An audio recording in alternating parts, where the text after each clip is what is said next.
Hey guys, okay.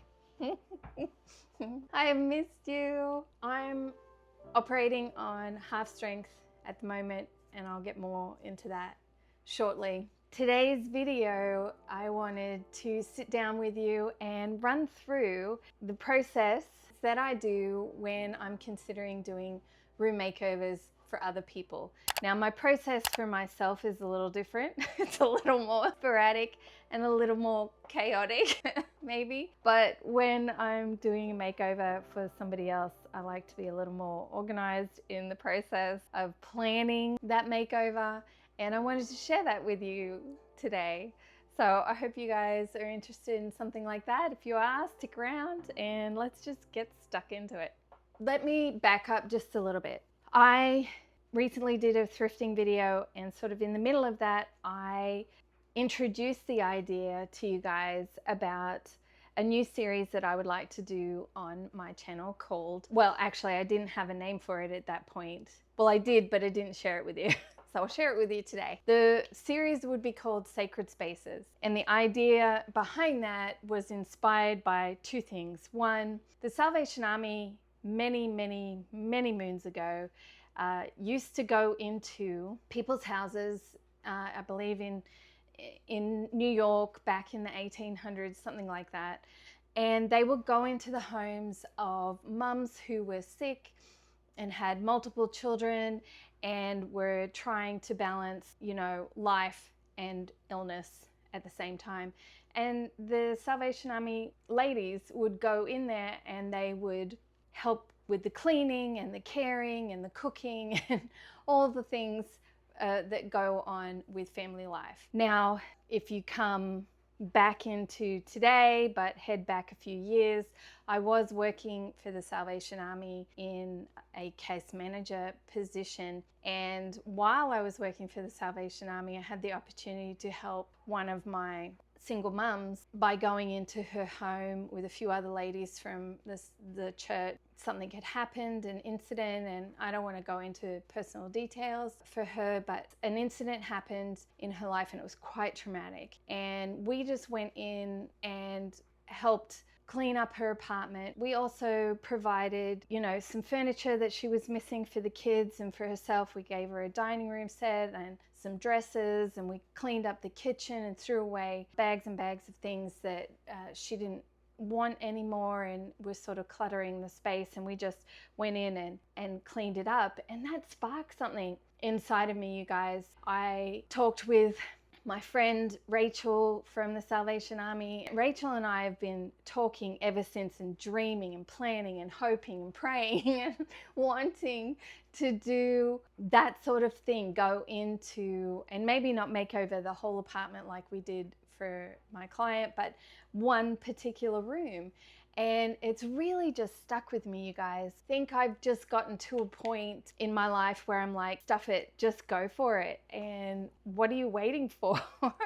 There are loads of people out there who may be doing it tough, going through trauma, going through situations, but also just like managing paycheck to paycheck, don't have extra income to throw at a room makeover, but having a space inside of your home that is beautiful, that you've maybe even dreamed about but dare not like express it or couldn't, throw money at it. I want to go in and help people if they want it with that sort of thing, because I think having a space in your home, whether it's one space or many spaces, but just somewhere that is sacred, that you just love and you feel like it's home, you feel safe, you feel cozy, you feel like this is yours and you can enjoy it. I want to be able to help people achieve that, whether it be one room or two rooms or maybe even 3 or 4 rooms in their home. The idea of this series is that it would be a one room makeover at a time, but we could potentially, depending on how successful the videos are, we could potentially go in and keep making over and helping to achieve that sacredness in their home that they are hoping for. So I have one family in mind already that I approached. And when I approached Safia, she was so excited, and she has a few rooms in mind. She would love for her kitchen to get done. I have that on my list of to-do things.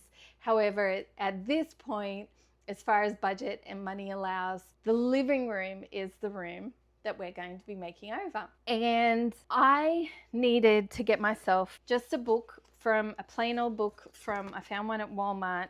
It says Project Planner. I was like, oh my Lord, they made this just for me. And it's just so simple. I didn't want to spend a lot of money on a book. I was just going to get a regular notebook, but this seemed like a great book to have. And so I've got Safia's name and then all the projects that I need to do in her home. And her and I share a Pinterest board, and she has been pinning ideas on there that she would love and that she dreams of in her space. And so from there, I went into Milanote because it's a free app. And while I need it written down on a book, I also kind of need one place where the visual comes together. Because Pinterest, you know, you guys know, you go on a little rabbit trail, and before you know it, you've pinned 1,000 ideas for this one space. And I don't know if you're like me, but I very rarely go back through my boards and look at it unless I'm doing a DIY project or something out in the garage. It just sort of just gets pinned to the board and just stays there forever, and I very rarely look back, especially if I've got like hundreds of pins in a board. So what Milanote has done for me is organized it into groupings, and I've dropped in 1 or 2 photo inspirations that I know Safia is looking for and will keep me on track. So what I've got is a general living room zones. So I thought about her living room and the zones that she is looking for in that room. I've broken it down, her living room, into 3 main areas. I guess you could say 4 areas that I want to make sure that I tackle in this makeover. And so for her living room, she has the doorway. You come in, and directly when you're coming through the door, directly to the left is a gap between the door and the window, which I feel like is an excellent space for a key drop zone, right? Or you drop your key, your wallet, maybe you hang up your handbag, or you know, something small. And it's also a nice little area, a little moment for decoration instead of it being just a blank space. And so once you've come through the door, we have a blank wall that is between the front door and the kitchen.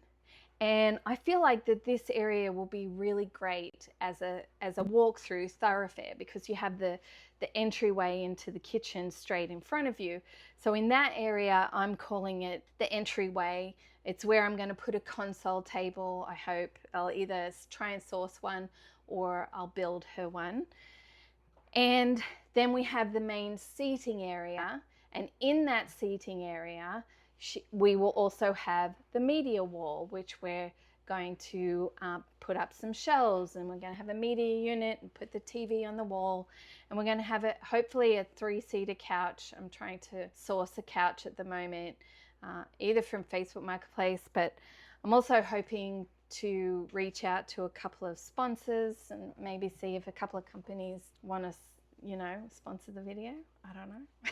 Maybe, we'll see. And, you know, if not, then I'll have to buy something myself from Facebook Marketplace. And then the media wall, which is going to have some shelving on it, as well as the media unit that I made over a few weeks ago. I asked Safia if she would like that, and she said yes. And so we're going to put some shelving around it and decorate it, take it as a decorating moment. And then there is another wall that's just a big blank open area. So when you walked through the main door, you have a door into the kitchen, And then to the left, you actually have 2 doors into the kitchen dining room area from the living room. And so in between those 2 doors, Safia's already got like sort of a gallery wall moment happening there, and I would like to take everything off the wall, add some things that I found from thrifting, and just sort of make it a more intentional moment and use some of the things that Safia already has. She has a lot of great farmhouse, which is her style. She already has a lot of great decor, so I want to add to her decor the things that I've also thrifted. So they're the areas, right? You have your entryway, key drop area. There's sort of 2 areas, but I put it under the entryway banner. And then you have the seating area where the couch will be, and maybe 2 chairs and a coffee table. And then the media wall area, so is number 3. And then the 4th area is the gallery wall area.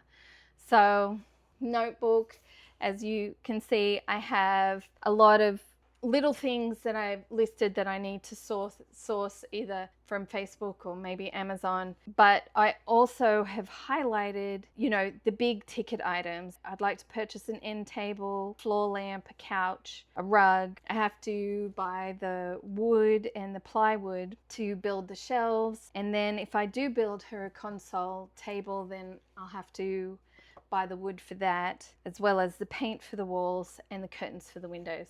I am trying to do this as budget friendly as possible, so I am trying to thrift and source all of this. I don't have somebody paying for all of this. It's actually going to be me paying for this.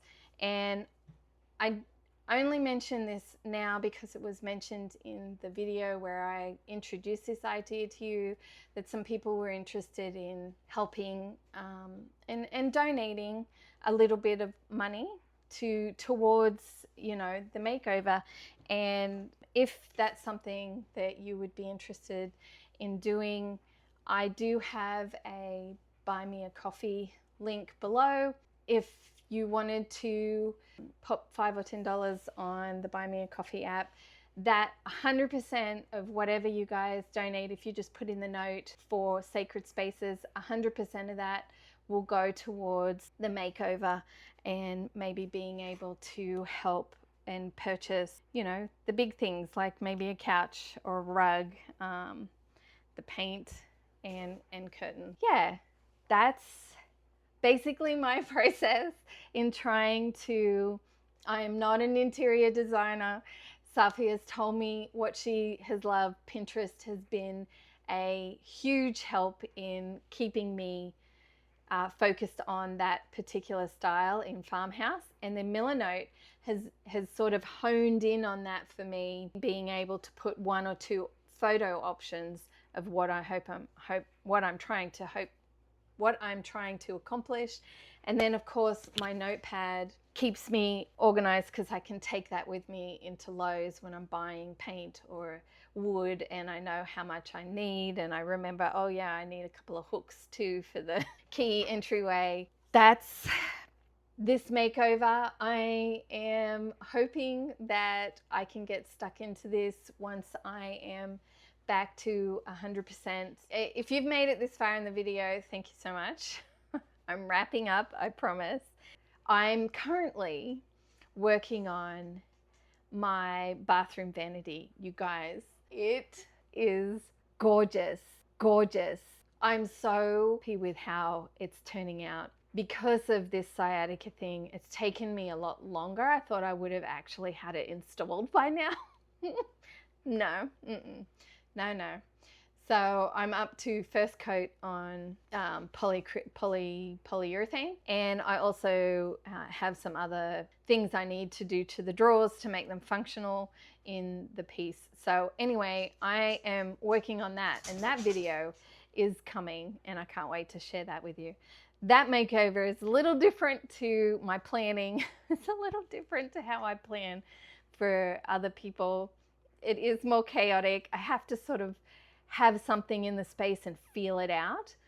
So anywho, that's coming. All right, you guys, if you made it this far in the video, thank you. I love you. And you're here for more than just the furniture makeovers and the room makeovers and the garden makeovers. You're interested in what's happening with me. So I appreciate that. I love you guys so much. And I will see you on the next video. I mentioned at the beginning of the video, I'm not quite 100% yet. I'm on the road to recovery, but not quite there. I've had major sciatic pain. I noticed a tingling of it about 4 weeks ago, 5 weeks ago now, but I didn't do anything about it, you guys, and I should have. I really regret not doing something when it was a little tingle, because about a week and a half ago now, I was working in the shop. I wasn't lifting anything. I wasn't doing anything stupid. I was literally standing there and I had a lightning bolt go through my body on my right side, and it was excruciating. It's the worst it's ever been for me. I've had sciatica before, usually on the left side, but this was the worst it's ever been. I tried to suffer through for a little bit. Oh, sorry, Tammy's sitting on you. And just hoping that it would go away on its own, but it didn't. And I dropped my husband at the airport and went and saw my doctor. I'd been seeing my chiropractor too, who's like an alternative chiropractor. She doesn't do cracking, she just does other things. Cracking scares me, and it's just a personal preference. I've been to a cracking chiropractor before, and I don't want to ever go back again. And so I've been seeing her, and she's been helping me. And I did go and see my doctor, and they put me on steroids and a steroid pack. And you guys, the steroids did nothing. Did absolutely nothing for me. I iced it, but it was not getting any better at all. One of you recommended that I look up Rick Alderman, I believe his name is, who's a PT, and the person that recommended it to me has had success with it. And so I found his YouTube channel, and he has a program that I've been following, and I'm doing so much better. I'm also on, now that I'm done with the steroids, I'm on supplements for inflammation, and I've been doing so much research, you guys, so much that my feed on YouTube is no longer like home makeovers or gardens or anything. It's all sciatica. Everything is just sciatica this, sciatica that, and I'm like, oh, I don't want to see it anymore. I miss all my home. Sorry. I miss all my. Oh, you see my laundry in the back. I was hiding that from you guys. I don't even know what I was saying now. I've distracted myself and embarrassed myself. Real life, that's what that is. Real life. Anyway, it doesn't matter. Now I'm on some anti-inflammatory supplements, and this is the first. I've only been on it for 24 hours, and I feel, I don't know, 25% better than I have in the last 10 days. So I'm going in the right direction, and I'm so grateful, you guys. I'm so grateful. I would be waking at like 3, 4, and 5 in the morning and not sleeping well anyway before that, because I'd be in pain, and then I'd wake up and I couldn't get comfortable, and then I'll cry. Oh, you guys, I wouldn't wish it on anybody. I love you guys so much. Thank you, thank you, thank you for being here, and I will catch you on a video very soon. Love you guys. Bye.